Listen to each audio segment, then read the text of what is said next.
Violence in a family setup implies physical aggression, which often results in injuries and sometimes deaths. While it cuts across the gender divide, with both men and women at the receiving end, the worst hit, according to the World Health Organization's records, undoubtedly are the women. This is why the City of Champions Parish of the Redeemed Christian Church of God in Lagos decided to start the campaign from the church. Things are happening. There are challenges in homes. Marriages are going through pressure, and the subject of domestic violence is something that again and again we are having to deal with.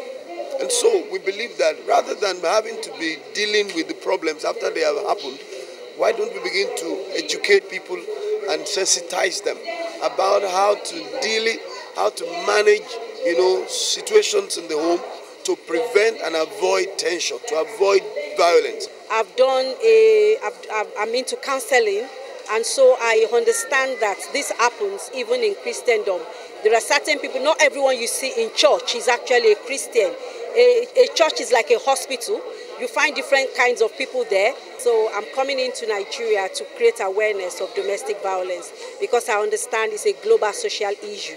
Also speaking on the role of the church in stemming the tide of violence against women, the convener, Mrs. Liz Shegun Kingsley, said the church has a responsibility to educate Christians on the evil act. My counseling experience, I've discovered that there are abusers even in the church.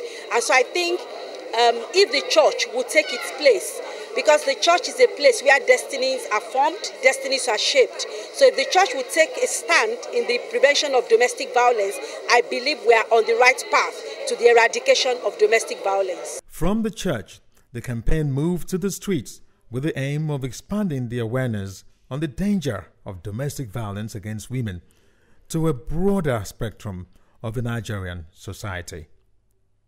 Basi Etmanuel, AIT News, Lagos.